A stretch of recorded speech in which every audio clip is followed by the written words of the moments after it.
the next 24 or 48 hours to make sure there's no reaction to it, and then we'll assess again as to what we're doing going forwards. Let's go down to Colin. He's just down by the start line, and I'm sure soaking up the atmosphere there and looking at Jess's face very close up. You can see the tension, the concentration. Just compose yourself yet again, get ready for this competition, because this is tight. When we talk about it full of talent, it's unbelievable. Tiffany Porter, Britain's #1, is a real strong contender in the World Championships.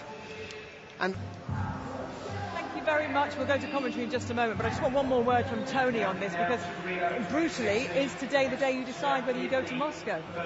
No, it's not as clear cut as that. I think, like I say, we'll take another 2-3 days after this to have a look at how the injury reacts, and then we'll see what training we can get in the next week.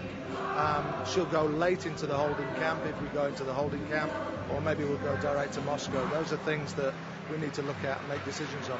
Relationships with coaches are so vital, aren't they? Because these are the times, it's all right being together in the good times, Paula, but obviously Tony and Jess have got a fantastic relationship, and these are the ones where, the days where it really counts. Exactly. I mean, that's what we're talking about when we're talking about the legacy, rewarding those club coaches. That's where Tony started out, that's where my coach started out, and they're the people who are there through the ups and downs, through the really tough times, and making those crucial decisions with you, which can really make or break whether you go to a championships or whether you sit at home and think, you know what, I could have gone and I could have won.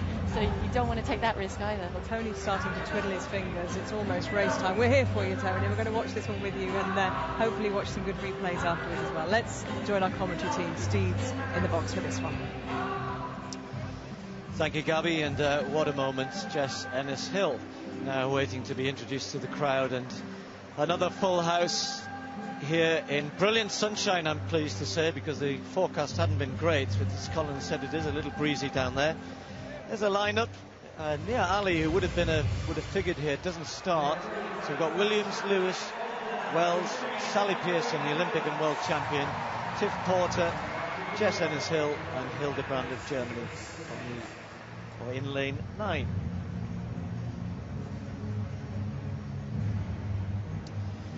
Well, this event really is one of the most competitive events in the world, the 100-metre hurdles for women. Shemaine Williams made the semi-finals at the Olympics last year. She hasn't been quite as quick as that this year, is in the Jamaican team though. Now watch out for Yvette Lewis in lane 3. She only made the semi-final in the US Championships. We've heard about the standard of that, but her last couple of races she's run a new personal best in Finland, 12.67, and was second in Monaco last week. Kelly Wells, the Olympic bronze medalist. What a great race it was last year, but as Colin just mentioned, despite running 12.54, she didn't make the team, was 4th in their trials. Talking about people coming back from injury, the world and Olympic champion Sally Pearson still trying to find her best form. Her first race back after her hamstring injury was a good one in Ostrava, but has struggled to come on from that. Normally Tiff Porter, you'd say Britain's #1 hurdler, when heptathletes aren't taking part, that is, but Tiff has had a pretty good solid season so far. She is the UK champion. Lane 7 empty, and let's listen to the roar for Jessica Ennis-Hill.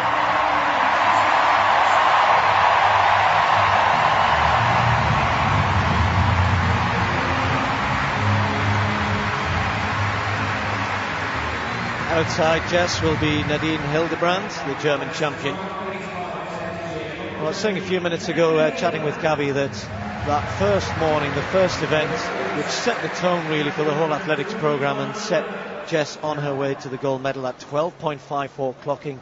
Of course, that is the British record. Tiffany Porter, 12.56, the second fastest. No records expected today, of course. A safe, good performance from Jess Ennis, and one which she can then carry forward. Long jump later on, of course, and hopefully give her the confidence to at some point make the decision about going to Moscow. But watch for the middle lanes. Lewis in lane 3, Wells in 4, Pearson in 5, and Porter in 6.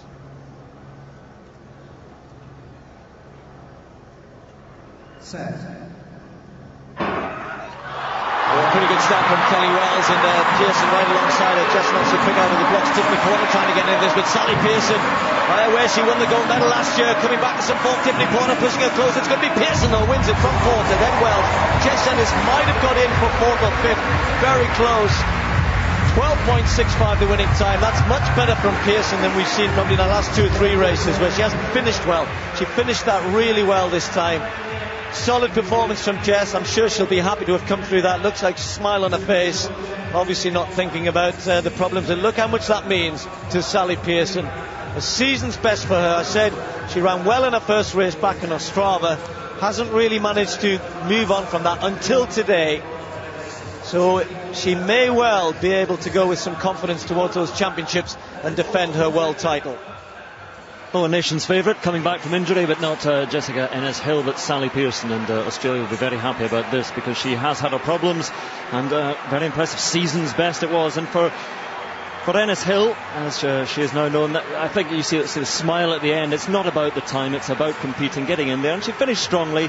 It's about not feeling any tweaks or twinges as she ran that race, because coming over the hurdles with that injury, if you're slapping down on the track, that is probably where it's going to be felt most of all. So impressive from Sally Pearson though, and she took it out from the start and through the line all the way. She looked very, very strong indeed. Very good signs for her going to Moscow.